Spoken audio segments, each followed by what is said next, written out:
Janine Lyric. I'm from Guernsey County, Ohio. This is my daughter, Caitlin. She was age 11 when she witnessed a cop assault me, and the CPS worker lied the next morning on her complaint and perjured to the judge, stating that I got violent and I had to be arrested and subdued, which is all RICO conspiracy because CPS Nicole Stillion and also Guernsey County Sheriff's Deputy Robert Oakley Patterson, they tried to gaslight me. They obstructed justice and interference of custody. They would not let me speak and present my homeschool records that were approved by a superintendent, notice of intent, homeschooling, unschooling, and online schooling, which were in my hand in the video, but they refused to let me speak. The phone call was about a utility bill. I sent the wrong utility bill in, but I still had the confirmations in my hand, but never got on record because attorneys kept it from going on, and CPS perjured to the judge the next morning after I got arrested and thrown in jail for the first time ever in my life. I'm not violent. I'm a domestic violence victim and advocate. But so Robert Oakley put me in jail, come up with all these defamation stories. They put it online. Media defamation made me a guilty person to the judge. The judge was biased. Listened to the perjury of CPS, and I never got discovery of the pictures and stuff, but the jail did not let me out. They didn't even tell me I had juvenile court, and so it's unlawful to take a child without the parent being present. And if I were present, I would have showed my lawful homeschooling records and the cop cam assault and the perjured. I could have defended myself against the perjured complaint that CPS Nicole Caldwell gave. Therefore, the whole case is void ab initio. Fraud from the beginning. Nothing else sticks past that, but they kept going with no accountability and cover-up. All agents involved, because everyone I talked to, attorneys, CPS agents, I filed it on the juvenile record later, in the common police court, attorney general, commissioners, prosecutors, all three of the original juvenile attorneys in my case, they're at the prosecuting office now. Mark Perlacki at the beginning, he had all this information, but he kept it going. It's gross deprivation of rights for myself and Caitlin. Subpoenaed her a couple of times. She never got produced. And I only got to see her about 19 one-hour visits until they took permanent custody away from her. Fought like hell, but they ignored everything, including all the abuse reports. And when I included abuse reports to county and state, I got ignored.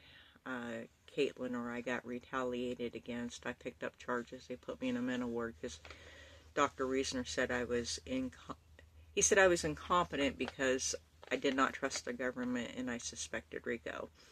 So I lost custody and I came out of the nut ward. They kept me in there long enough. I was unspecified diagnosis.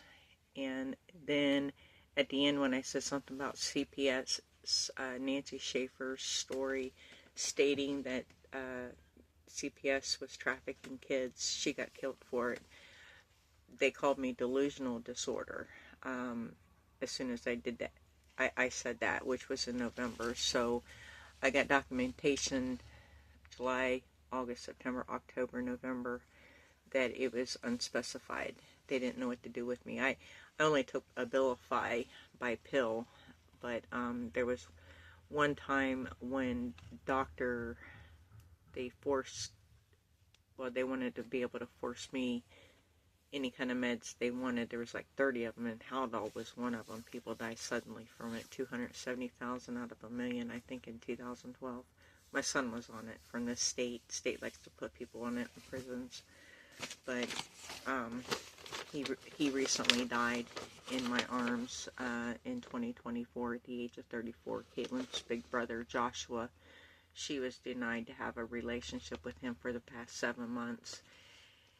And also Grandma Betty, I said 7 months, 7 years, and Grandma Betty, CPS did approve Grandma Betty to get custody in 2021, but they turned around and decided that they would adopt her out, or try to adopt her out through Wendy's Hamburgers. The CPS worker, Amanda Kennedy, on Cop Cam is laughing to her co-worker, ha ha ha, Janine doesn't know it yet, but she's never getting her kids back. She knew a year in advance if she said that I threatened her, it'd be a felony, and I would be spending for years trying to get Caitlin back. So they put me in a nut ward. I was put down there for 5 months, long enough to lose my appeal, come out. I put an affidavit on the record. It's still unrebutted to date. And then I also put an enjoinder, which ties all 88 counties in the state of Ohio, Clerks Association, Bar Association, JFS, CPS, the juvenile courts, and pretty much all the agencies that are involved in what is going on, destroying Ohio's families and children, depriving us of our rights. Last time I checked, there's about 16,000 kids in Ohio foster care. 80% are just like mine. The parents are innocent, but the kids are worth a lot of money. This is where you became familiar with Caitlin back in November of 2024. She got beat up at Dimensional Phases Group Home in Dayton, Ohio. 17 years old, in a portal to strangers.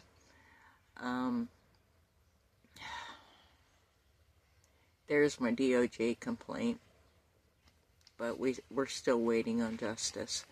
But every time that I've complained about abuse or neglect of Caitlin, I've been retaliated, just like now.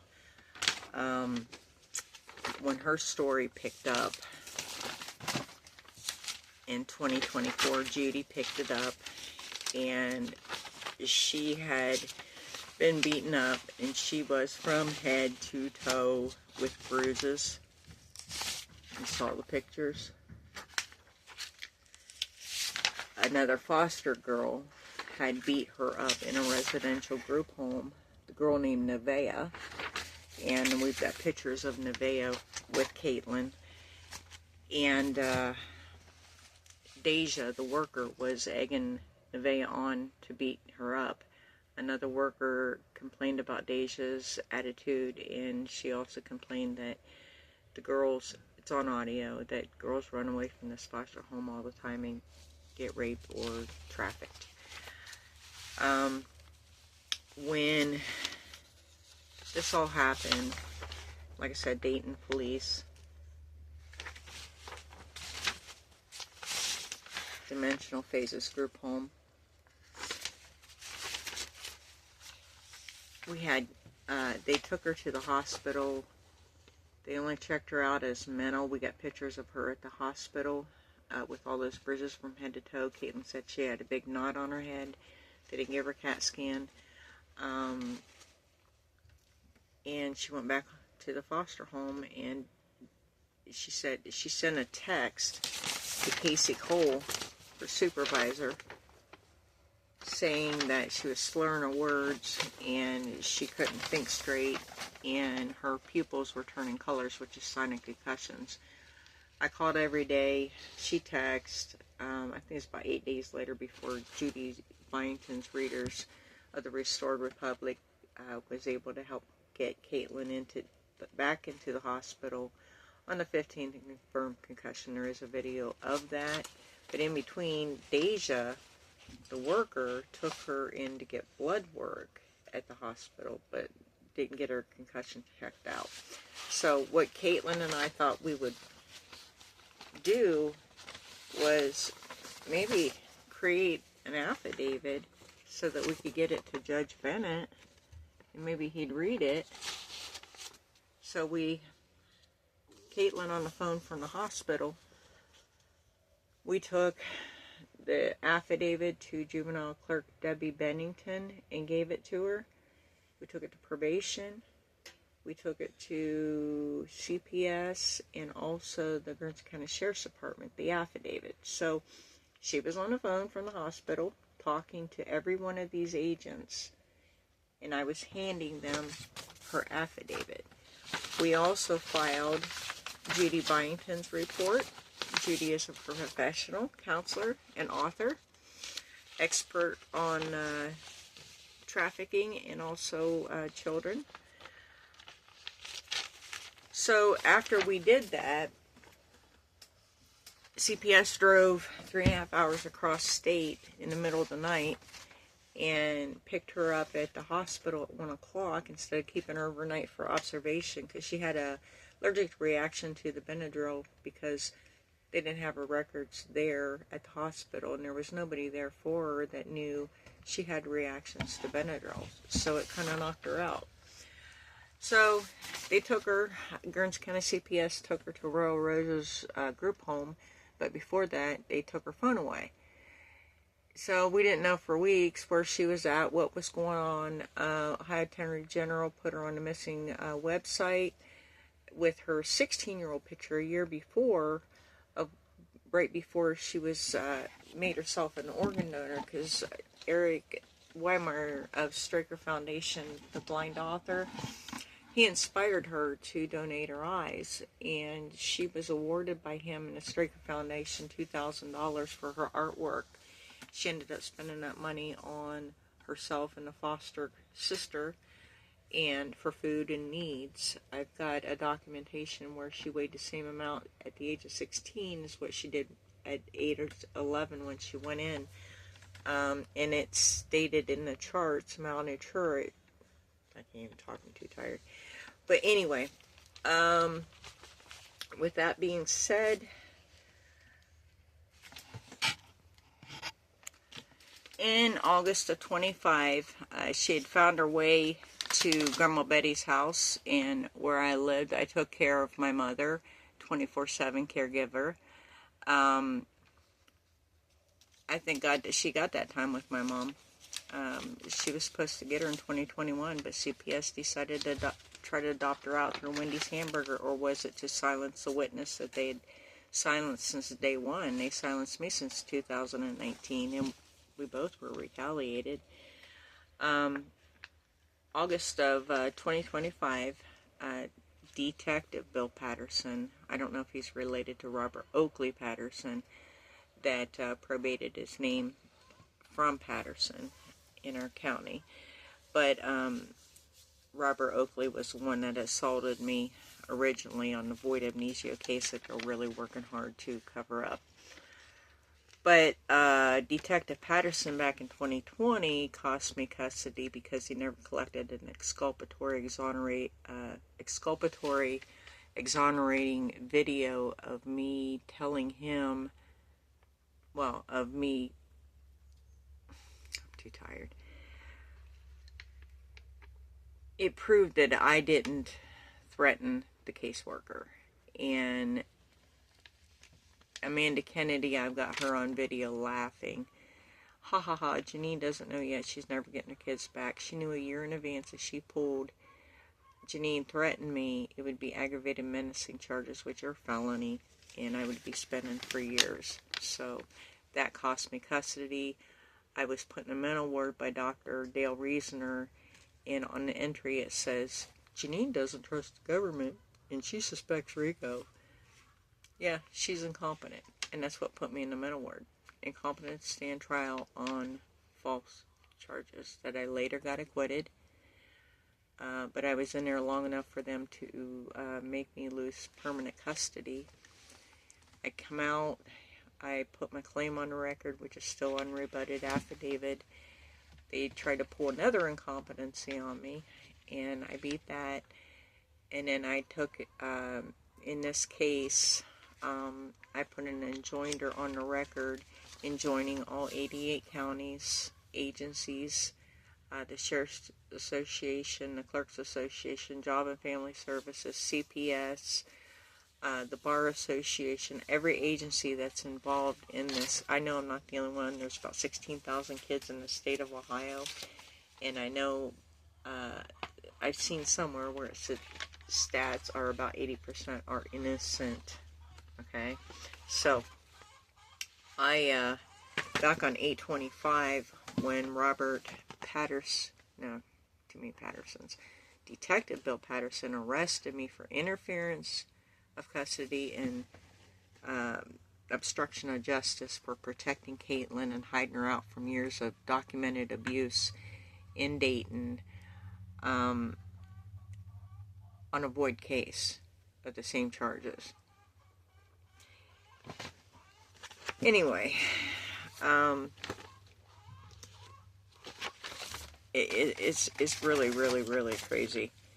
If I didn't have the evidence, I would question my own insanity. So yeah, I got arrested for protecting my daughter, and they took her back into custody, and they handed me the warrant the next day when I was in jail, and that warrant had duplicate signature of the clerk. But anyway, also Detective Patterson, that cost me custody years ago by derelict of duty of not serving the people and collecting that video that made me innocent. I had to wait 2.5 years before I played it in a jury trial after I lost custody. We suffered a lot. Again, please keep in mind, I'm squirreling, it's trauma, I'm exhausted, tired, but I need to get this done. Bloops, bleeps, and blunders. When I was in jail just recently, Detective Patterson said that he was going to charge me a felony on having my daughter, protecting my daughter, a felony for every day that I had her. Now, mind you, this is a void amnesio case from day one, fruit of the poisonous tree doctrine. But I was talking to him, how come I've reported to you guys, Caitlin's been abused and neglected, how come you've never checked into it? Oh, we don't check into the foster kids that are in state care. CPS and Sheriff's Department are online joined entities, and the state of Ohio protects them because that's funds from federal and Title IV money. But I reported abuse and neglect of Caitlin to the Attorney General, and I got a letter back from the Attorney General that says, we don't work for the constituents, we work for the government, get yourself a lawyer or call the police. Guernsey County Commissioners did nothing. I reported, and it's been nothing but disappointment, defamation, and fraudulent stuff from CPS, and even somebody sending money through Caitlin's phone when she didn't even have it, when CPS took it away from her at the end of 2024.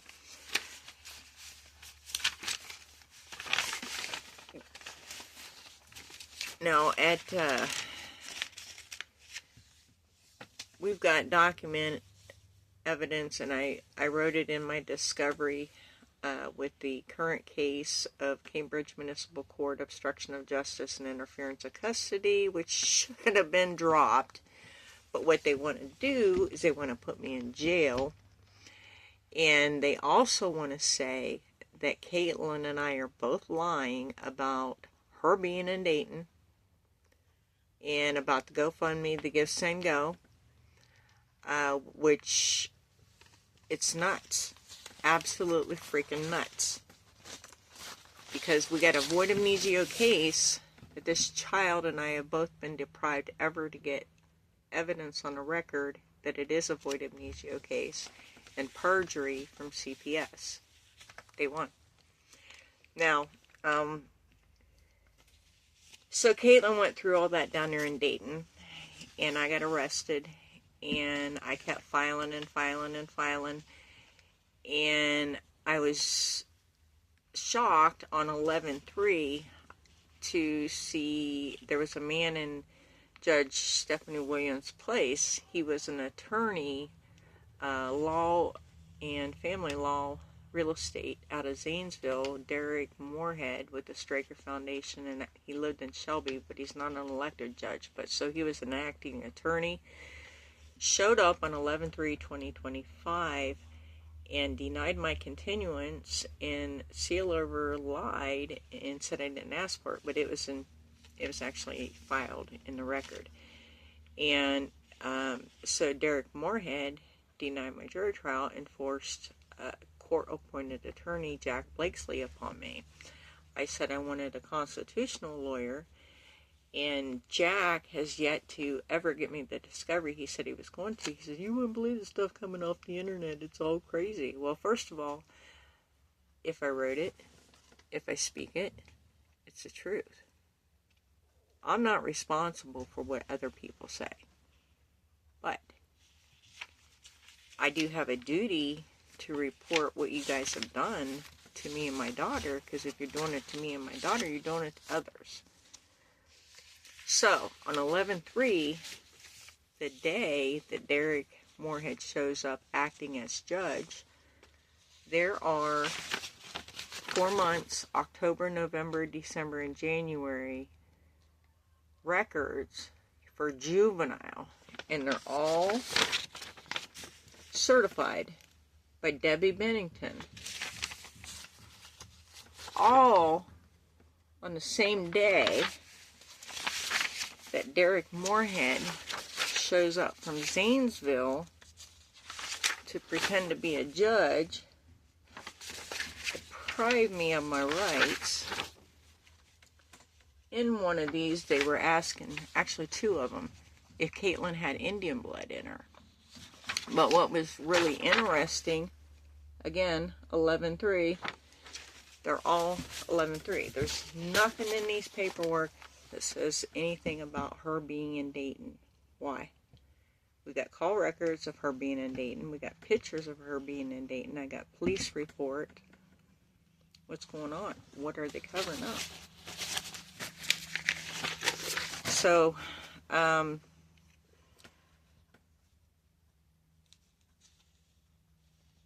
on close to around the first part of, no, I want to back up, because if you look on those 11/3 papers that showed up when October 29th, she showed up in Dayton, but there's nothing in here about Dayton Dimensional Faces group home or Royal Roses group home that she was in.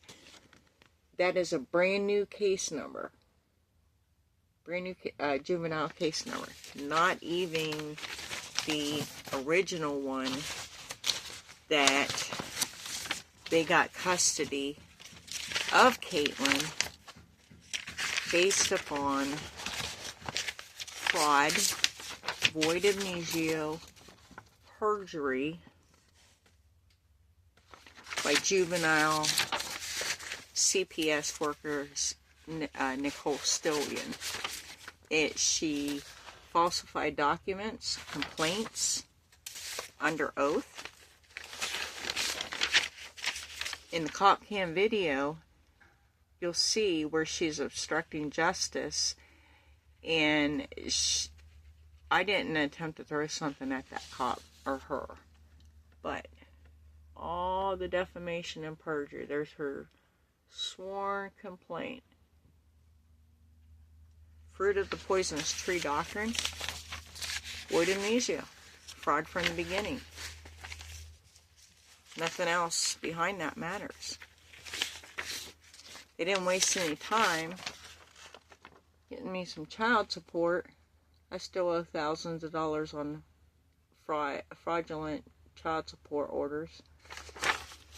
4 cases. It says under the 1997 Adoption and Safe Families Act, CPS agencies are granted $4,000 to $6,000 for every child that is removed from their home and placed with a stranger.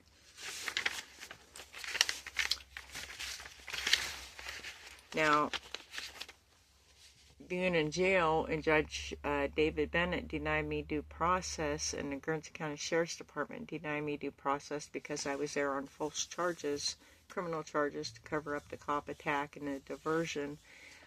The whole case is void amnesia from the very, very beginning.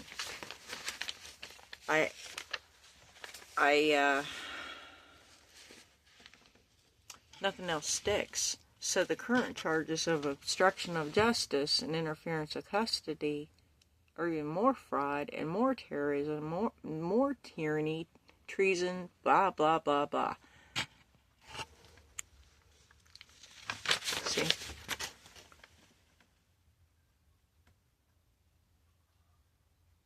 I wasn't even told about the juvenile case. I wasn't even given an attorney. I had no idea. They took my kid without me being present.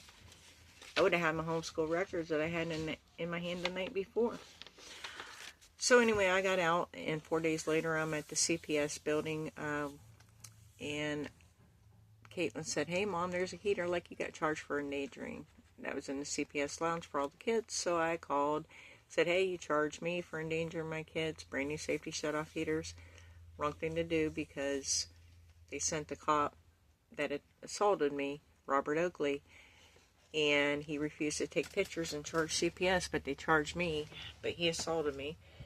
And in the video, Nicole Caldwell-Stillion, she's the one that perjured and helped kidnap my kids with malicious intent and cover up the cop assault. 4 days later, she's like, "Hey, she's on probation from the other night. I was there when she got arrested." So I went back to jail. And no, I've been arrested 4 times, putting a nut word, and they're trying to arrest me again and force me in a competency evaluation with Dr. Dale Reasoner, because the judge will not look at anything that I put on the record, discovery, laws, my ADA, federally protected rights being violated. She's denying me and Caitlin due process. And there again, every agent throughout this whole entire case, they knew. I told everybody. And my evidence is all over social media, and I've sent it to every court. But they all ignored it, and they all suppressed it.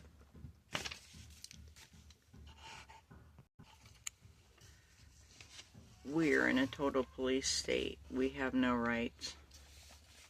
Caitlin and I, for 7 years. She got this after her 18th birthday. Being an organ donor, years of abuse and neglect. And what bugged me, it says, having reached maximum benefits. See that X at the top? What's that mean? This poor child has about $1,300 in fines. They called her a delinquent child. Misunderstood anger because she and I never got justice, and she saw the cop attack me. She knew the CPS worker lied, and she's been mistreated all this time, and her rights have not been protected at all by the county. Now, after I got arrested, sorry, I'm all over the place. I just want to get this done. After I was arrested, my probation officer, Chad Williams, requested me to get something mental taken, and I got adjustment disorder, which is a 10 on a scale of 90. In the past 18 months, I was Mom's 24/7 caregiver. Caitlin's older brother passed away in my arms July of 2024. Caitlin went through all those issues down in Dayton, being endangered. And then just recently, my mom passed away. She was medically killed. They didn't give her, even though I gave the hospital Ohio Health grant in Columbus, her documents, and it said Xanax, which is a baseline from her lung doctor, stating for breathing issues. And if you quit taking your baseline med, Xanax, it causes cardiac issues.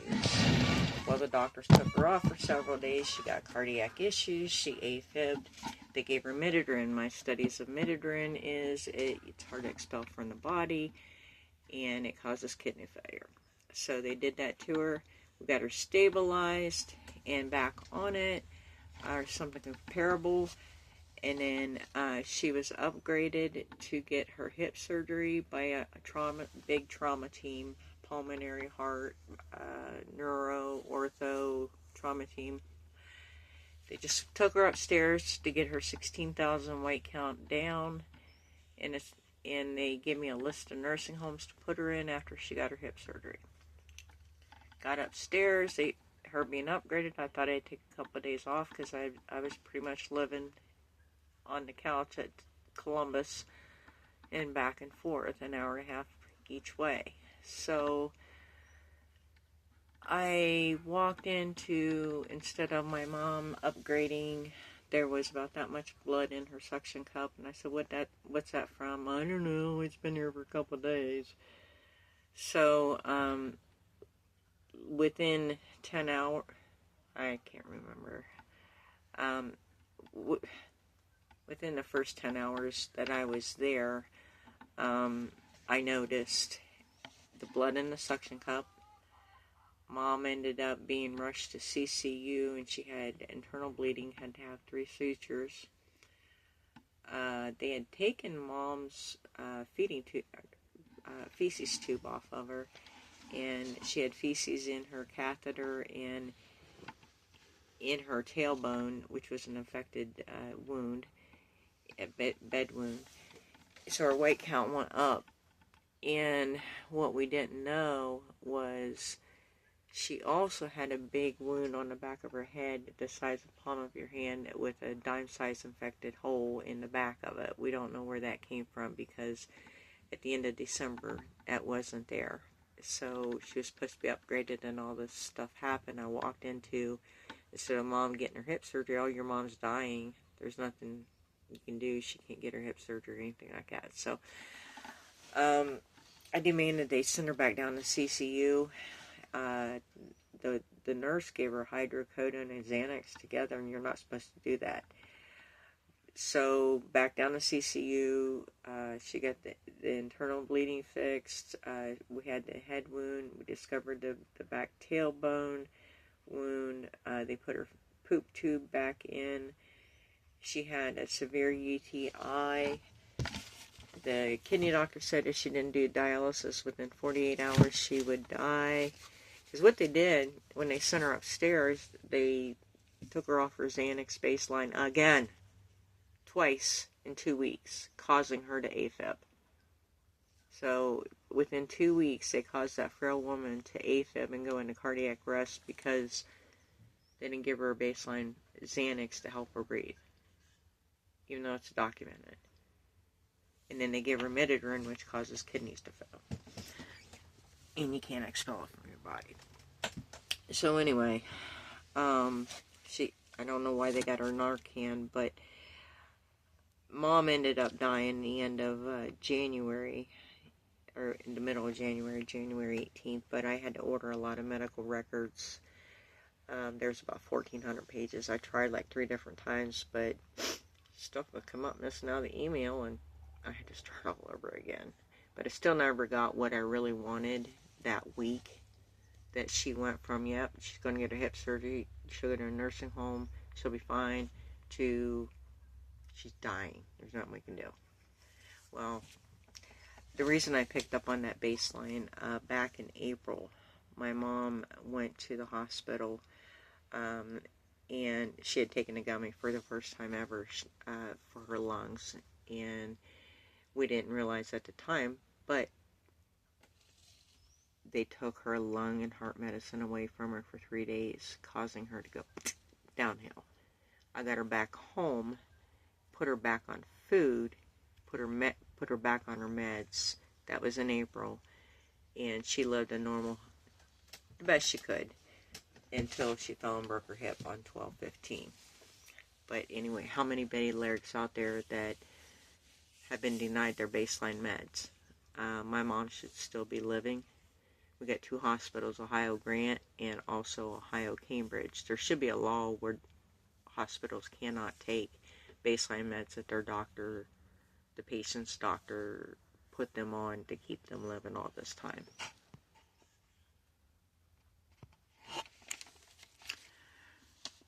So, I ended up, we buried my mother on February the 17th next to my son Joshua, 34 years old, that died as a result of ineffective attorneys that caused him to get gang raped in prison, and he was put in a mental ward, given Haldol, which didn't do him any good. 270,000 sudden deaths out of 1,000,000.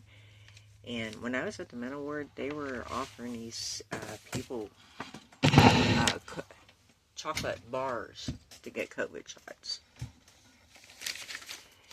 Anyway, I buried Mom the 17th, and of course you always got family issues and getting ready for the funeral, and I'd been running since the middle of December, just totally solid with Mom's medical reports, her funeral arrangements, trying to protect the family estate, the land, to where it would protect the entire family and the grandkids. But,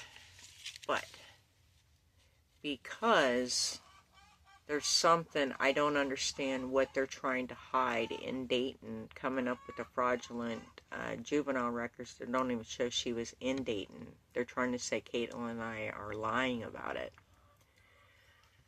So we need help, Pappy. Pappy Trump, Commander-in-Chief, DOJ. This is, 7 years. But anyway, so on the 23rd, I got a knock at the door.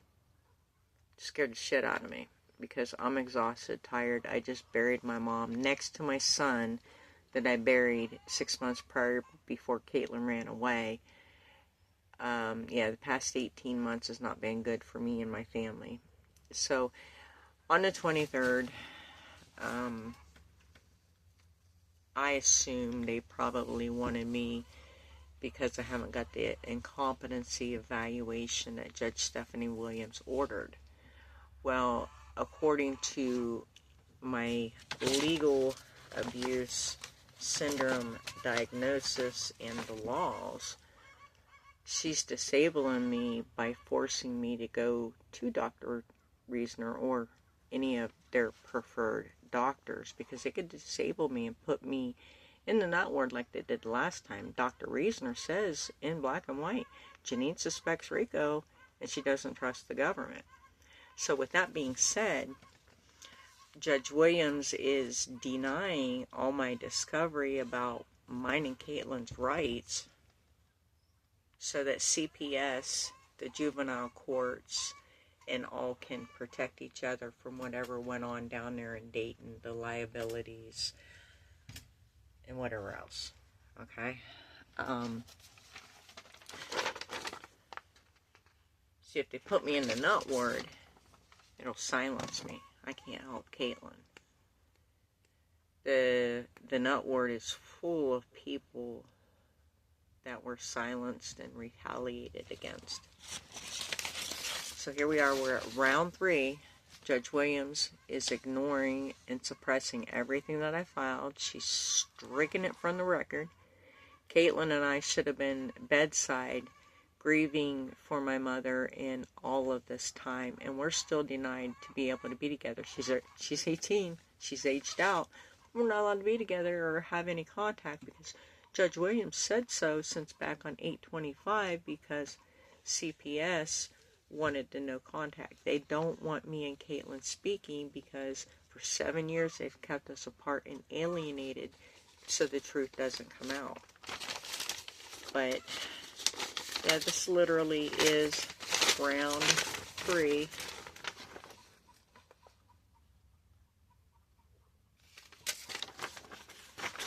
With the incompetency. So, what I suspect that knock at the door is, they're probably going to try to take me into custody and force me an incompetency evaluation and get me for, I'm on probation, so breaking my bond and contempt of court because I never got the competency evaluation I meant to, but I was going to get my own private one and not go through Dr. Reasoner or District 9 because of the bias.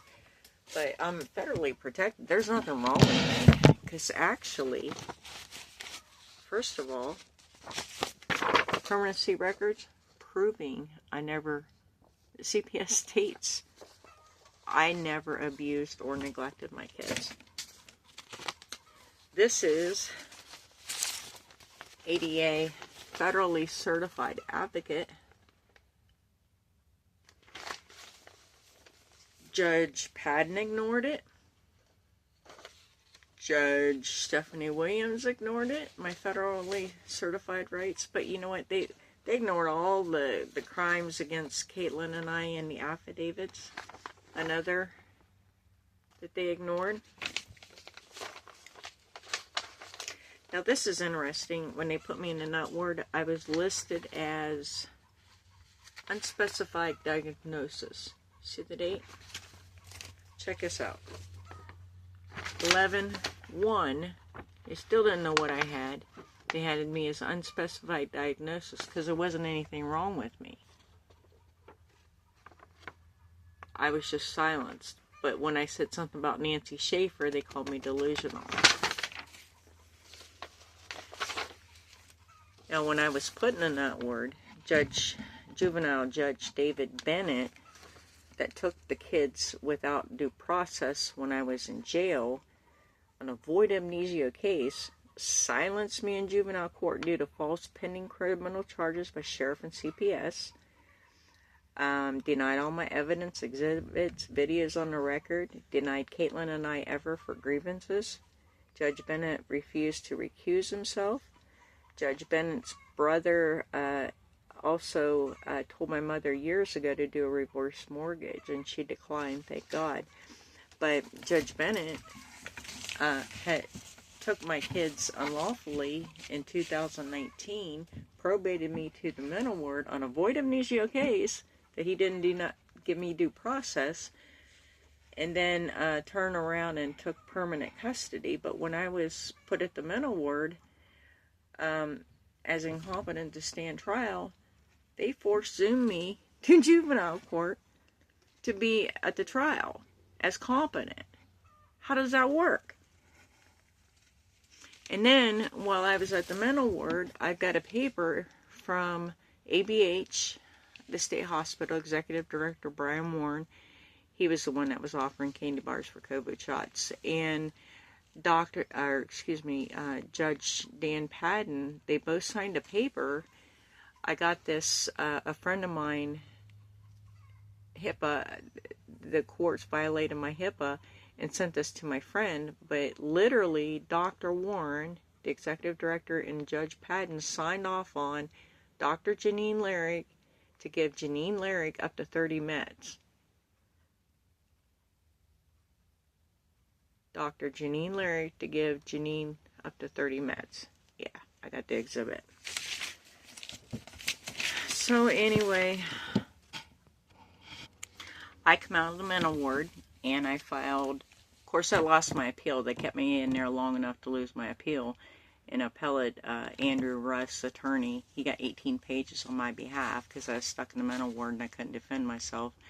But he never put it on the record, so I lost my appeal. The whole case is void amnesia from day one. It's all full of fraud, and all the attorneys, court-appointed attorneys in my case, made damn sure that I didn't get anything on the record.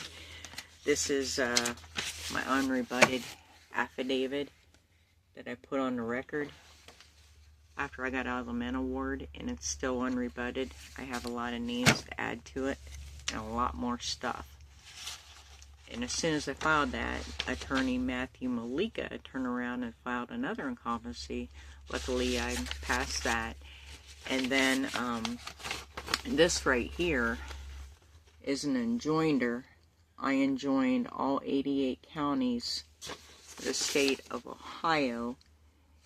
And it was the Clerks Association, Ohio CPS, the Sheriff's Association, the Bar Association, Job and Family Services, so on and so forth. And it was sent to the Attorney General and the High Inspector General, blah, blah, blah. And then I went on a few months later as pro se litigant in a 3-day jury trial against Ohio Attorney General Brad Tomorrow, special prosecutor. They tried to put me in prison for 5 years because the caseworker said I threatened her. But I took it to jury trial, and Jack Blakesley wasn't allowed to help me or speak for me because he was standby. So, yeah, it was quite interesting. This is my acquittal. I got acquitted by a jury of my peers. So, I think that joinder sticks. Every one of these agencies and agents, they're all enjoined. They can't get out of it. Now, I think that might be something else they want to shut me up on. But you know what? If you're watching this case and you're from my county and you have these agents that I'm listing names and stuff for, and you have case numbers and you know what the crimes are, you can list it in the comments. This isn't about the money. This is about the kids. There's 16,000 Ohio kids, and there's a lot of people out there suffering because of the corruption with no accountability. This is for we the people.